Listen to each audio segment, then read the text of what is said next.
Hello, welcome to the Physionic podcast. My name is Nicholas Verhoeven. I'm a PhD student in molecular medicine, and I have my master's in exercise physiology, and I've been doing wet lab research in a molecular and cell biology lab for quite some time, studying specifically autophagy and mitophagy. At least of late, although I've done metabolism work in the past, and, I'm not going to go into my whole history. Anyway, welcome. Today we're going to be discussing a series of different topics. As always for the podcast, it will be broken up, meaning that I will have timestamps for you to skip to various topics based on what you're actually interested in. And with that said, let's jump into those topics. What are they? So I'm going to be talking a little bit about poor sleep and its impact on heart health. Not even necessarily the heart, more on obesity and diabetes, which indirectly impact the heart. I'm also going to be talking to you about the downsides of a high-protein diet. That's right. There's new research looking at a particular downside of a high-protein diet, which may make people consider maybe not consuming a high-protein diet. Also going to talk about air pollution leading to an interesting medical result. That's where I'll leave that. And finally, I wanted to rant a little bit about something that I feel very strongly about, related to, the way I've got it titled here in front of me is "It's always and never simple." So I'll leave it at that. And then if you decide that you want to listen to a guy talk for an extended period of time about something in science that bothers him and how people interpret science, then stick around. Okay, so with the first one, let's jump into it. Poor sleep and how it impacts obesity. So there's a study that was done, believe it or not, there was a study done, and the study looked at women specifically, and it was just trying to create a link between the amount of sleep, the quality of sleep, and how easily these women were able to fall asleep, and the propensity to become obese or have diabetes. And those are obviously extremely closely linked themselves.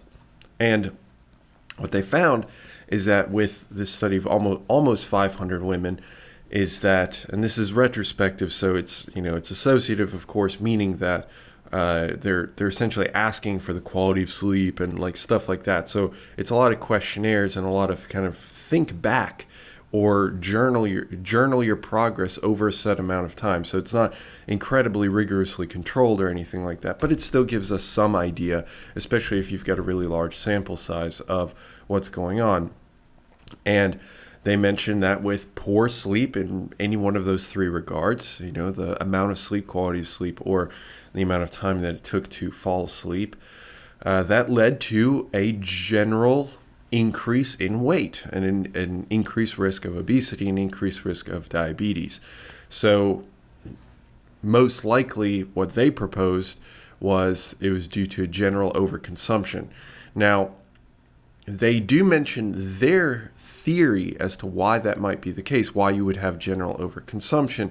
And they mention that what they believe is that it's increases in hunger signaling and decreases in suppressive signaling of hunger that comes from hormones.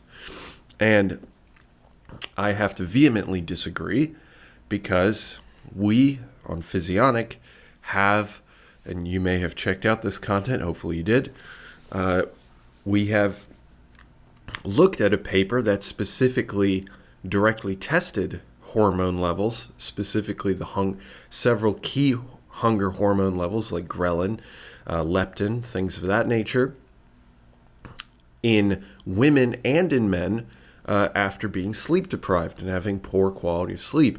And they found there was no difference between having good amounts of sleep and having poor amounts of sleep, poor quality of sleep. So this hypothesis that they're throwing out there. And keep in mind, they did not test this. They just said, this is the results we have. This is what we think is happening.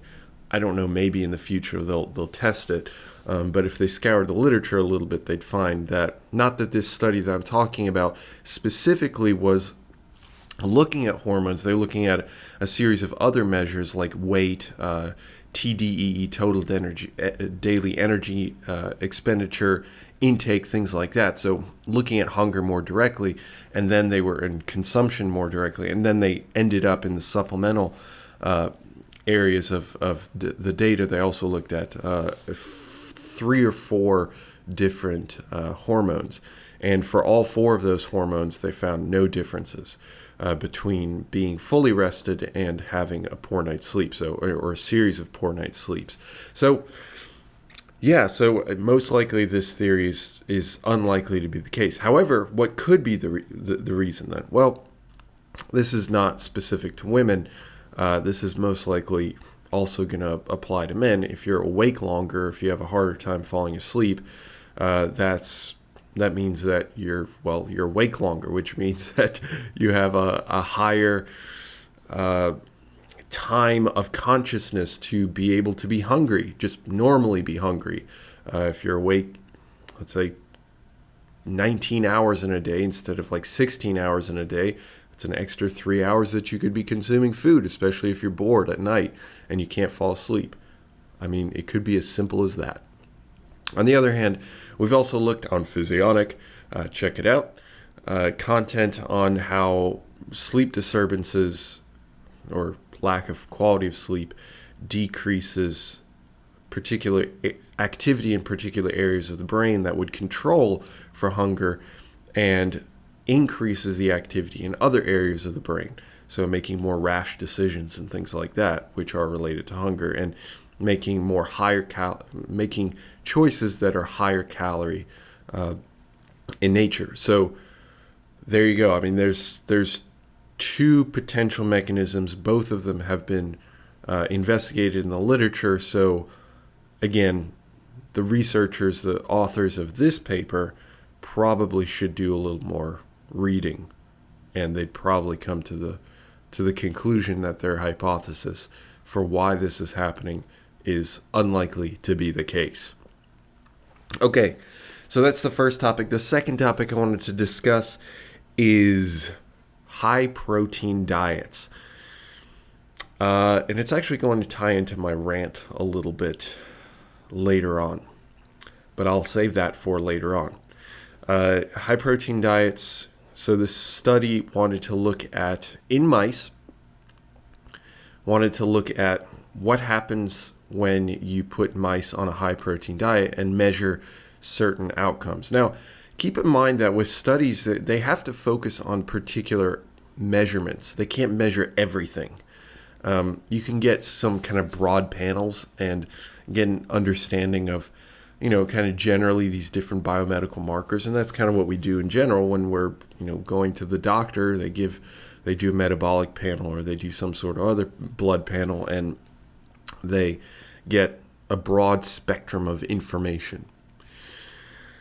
So that's perfectly all right. However, it doesn't necessarily go in depth with some of the potential things that are going on in the body. And in this situation, they're looking at atherosclerosis, which is the buildup of plaque within the artery. So you're getting a greater occlusion of that artery, therefore you're getting less blood flow through the lumen, through the open area of the artery, inside the artery. And this brings about the idea that high protein diets may not be that great in regards to atherosclerosis, and I'll get into that in just a second. But we talk about high protein diets as this, almost like it's like this holy grail, that it's extremely beneficial for weight loss, satiety, lean mass preservation, fat loss, and all those things are true because all of those studies have looked at those outcomes, and they have found statistically significant differences, and they matter. So in that regard, high protein diets are fantastic. However, this study because it's looking at atherosclerosis, it's going to find potentially completely different results that may be negative. So in mice, they had mice consume a high-fat diet in one group with normal amounts of protein, so kind of low protein. And then they had another group that consumed a high-fat diet with high levels of protein. And that brings up a potential confounding variable. I'll get to that in just a second. But they found that the high protein group grew greater atherosclerosis, but not only that, had more unstable nature of atherosclerosis. So there's these different versions of atherosclerosis. So you can have a stabilized version, which is essentially still occluding your arteries, but because it's stable, when you have this current of blood flow over it, it doesn't have it has a very low potential of having pieces break off and then go downstream and thrombosis and end up occluding smaller vessels and smaller sections of the cardiovascular system. So that is more dangerous to have an unstable atherosclerotic plaque.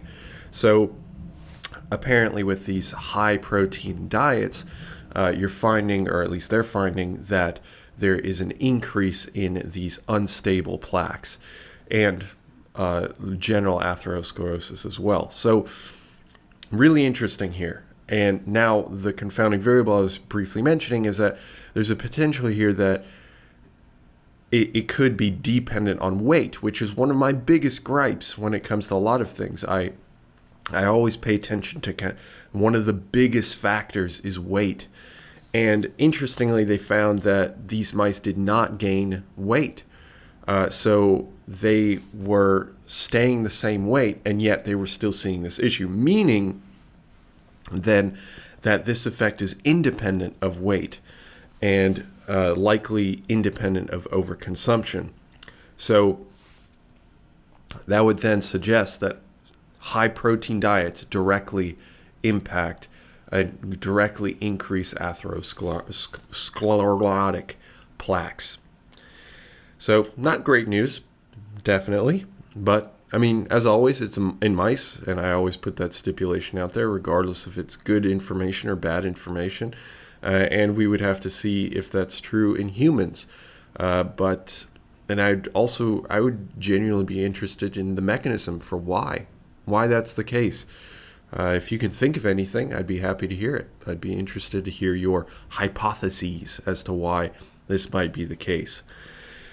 The third topic that I wanted to discuss is air pollution and its impact on health, specifically in this one area of health, which has been a bit of a mystery. Another thing that I don't really understand the mechanism for.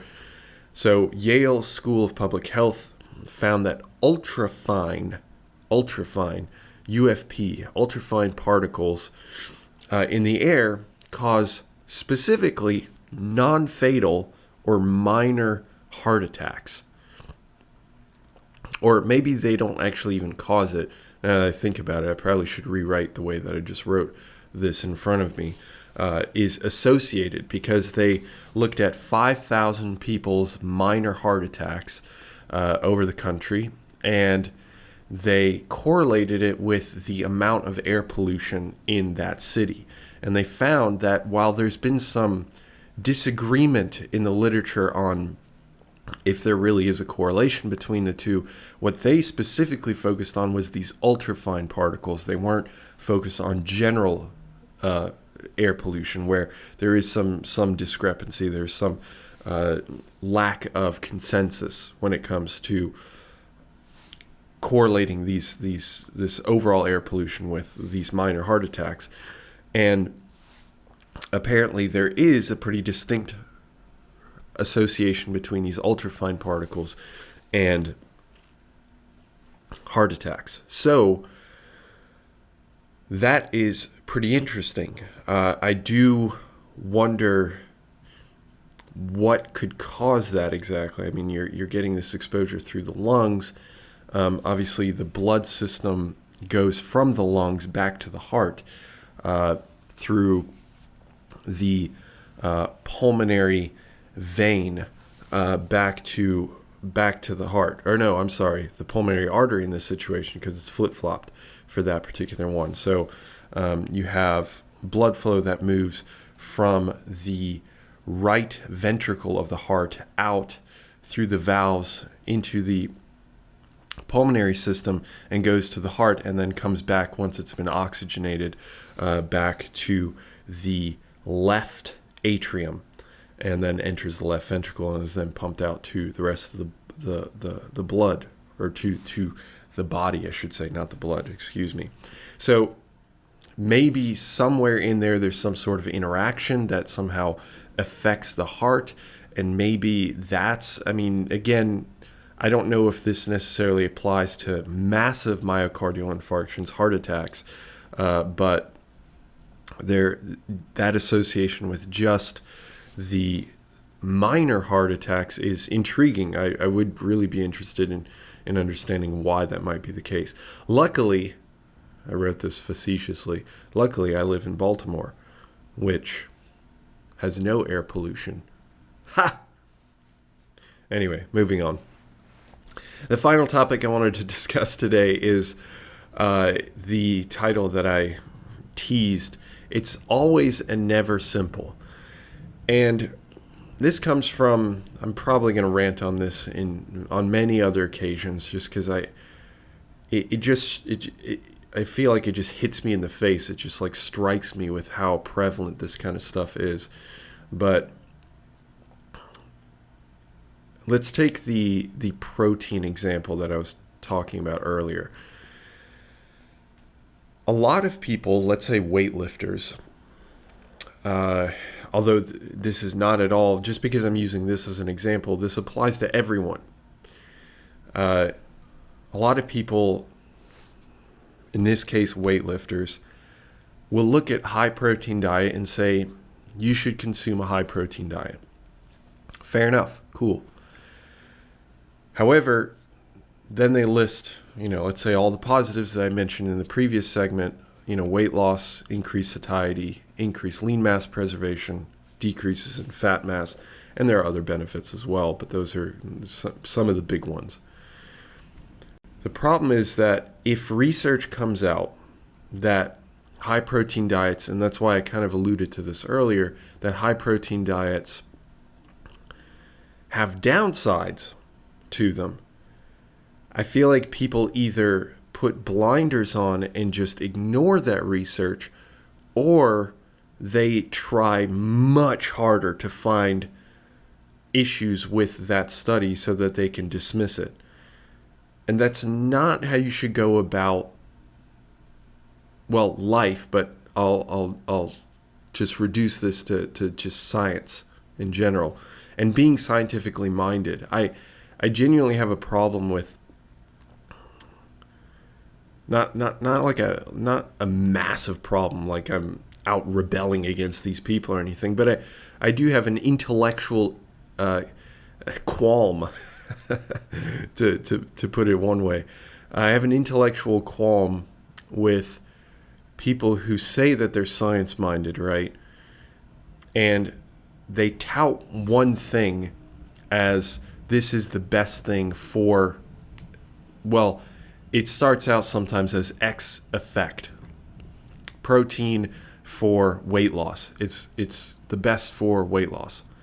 Fine. And then because they dig themselves deeper into that world of protein, that high protein diets are the best way to go about things, that they start branching out and saying, I found research that it's the best for satiety as well. I found research that it's the best for lean mass as well, preservation. But then they don't bring to the forefront, but high proteins, if this turns out to be true, I'm putting a stipulation here, if this atherosclerosis paper turns out to be true, the high protein diet may not be great if you have like cardiovascular disease, or if you're prone to cardiovascular disease, or Just generally, like consuming a high protein diet may not be that great for your cardiovascular health, even if you're healthy. And you need to bring those things up. That's my big issue, that people attach themselves to something and they're not attaching themselves to science, which science is all about being malleable. If you're presented with new data that you can't find that much fault in, like, you should be always critical and doubtful and do your due diligence. But if you find that one paper starts investigating something and then other groups start researching the same thing and they're starting to corroborate one another, then you can't just put blinders on and just say, oh, well, that's just bad science. It's not bad science. You just disagree with it. You don't want it to be true, but it might very well be true. And to that point, you need to understand that there's absolutely nothing that is perfect. So if you discover that something is majorly fantastic in all these different ways, that's great. But you're applying the context to it, that it's majorly fantastic in all of these different ways. But always take a step back and come back to reality. And if a person asks you, well, is it good for this? Is it good for, I have heart disease. Is it okay for me as well? The answer is, if this is true, again, this is just an example, but if this is true, the answer is no, it's not. So if you're the protein guy and you've latched onto this identity of protein, you have a strong pull, a strong bias to say that high protein diets are beneficial for all kinds of circumstances. And at the very best, you might downplay the results of other studies that are against high protein diets. That's a dangerous road to go down. It's not even just a dangerous road. It depends on your influence, how much influence you have over others, but it's just not a science-based way of going about life and going about interpreting science and medicine and health and performance and all the things that we've been focused on. So my point being that you shouldn't go down this road of this is the best for all these different situations and there are no drawbacks. You need to address all those positive things and say, hey, but maybe in the future, or there may be research that may come out that will show that it's not that great for this situation and this situation, because science is just trying to plug holes. It's trying to put pieces of the puzzle together. So if you have half the puzzle put together and you think you know what the puzzle ends up showing, you might be wrong. There might be pieces of that puzzle that may end up throwing the whole picture out of whack, or out of proportion of what you thought it was. And you need to be okay with that. You need to dissociate your feelings from something. Again, I'm just going back to this example of like high protein. I released a piece of content a little while back on OMAD, 1 meal a day. And it's a similar story. One meal a day is fantastic for fat loss, weight loss. It's great for general health in terms of just getting your just dropping body fat, it's great for discipline, creating a disciplined routine for going about things. However, I've mentioned as much. However, then I read a paper that showed that OMAD, when people aren't losing weight, they have higher blood glucose levels. They have higher blood sugar levels, indicating that they are slightly more prone to diabetes if they're just consuming all of their calories while not losing weight. That's the big stipulation there. It's beneficial when you are losing weight, but when you're not losing weight, there is a slightly greater risk of diabetes. And it's just taking the research, if it's well done, which always be critical of that, but if it's well done, you have to take that research into account. You have to integrate it into your worldview, into how you present on a particular topic. You can't just start saying that OMAD is best for everyone. Like, I lost weight on it, therefore it's good for you. That's not how things work. There's context.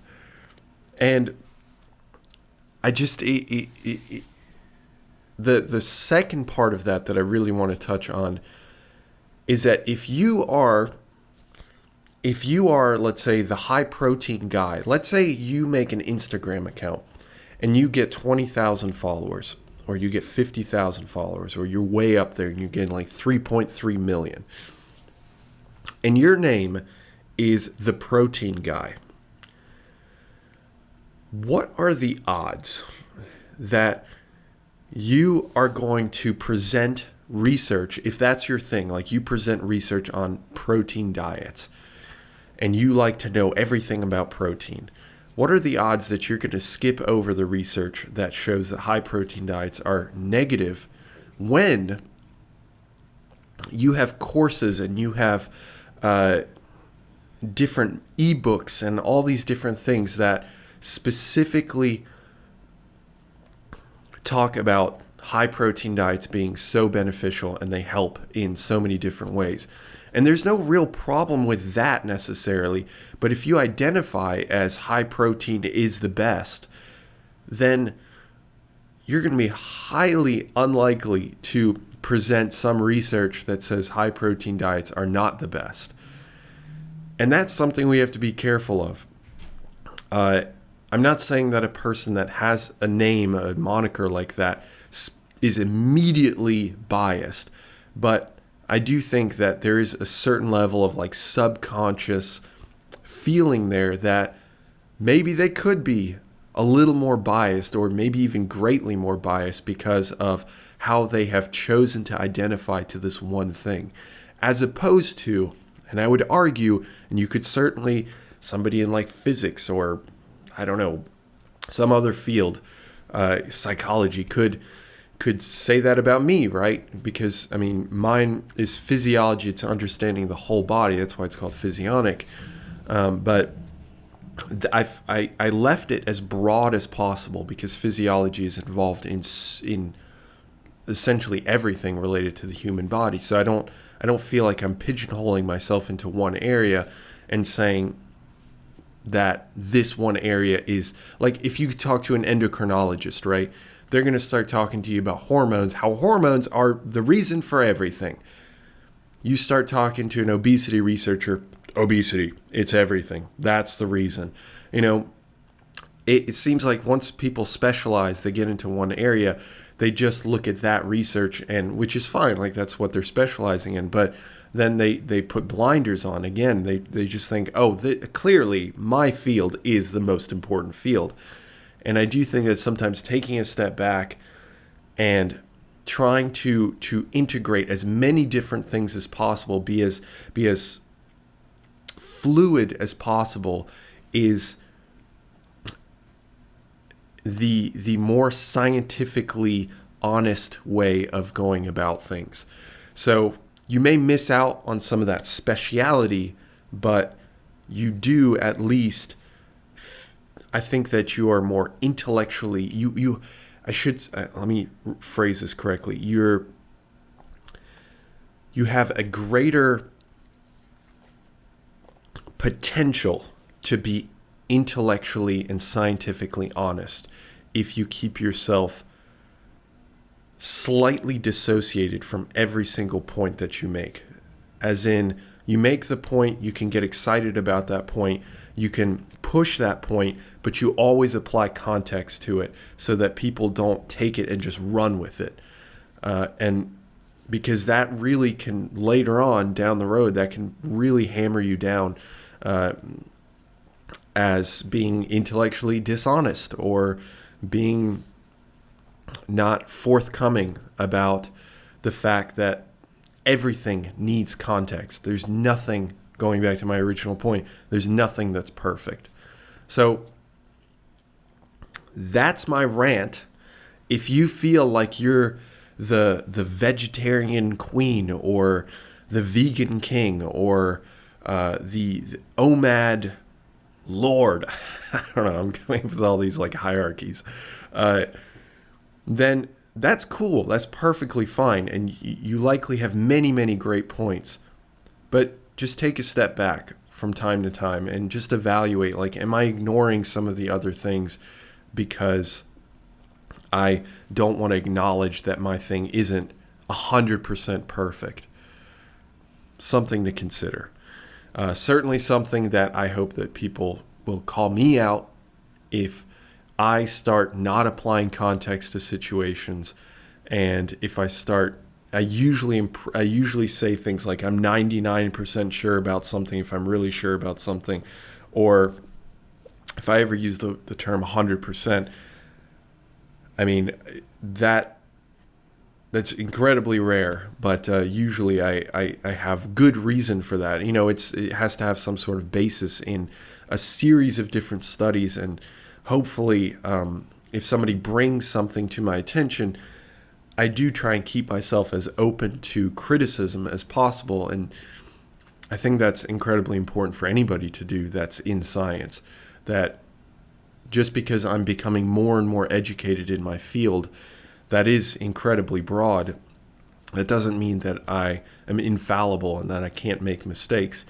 And I want to open myself up as much as possible to that criticism, so that people understand that I'm trying to be as intellectually honest as possible, so that if, 2 years ago I said that veganism is bull and it's never going to work and it's terrible and all that if I run into like 5 papers that end up showing that veganism is fantastic for this and fantastic for that I can walk myself back and be like, I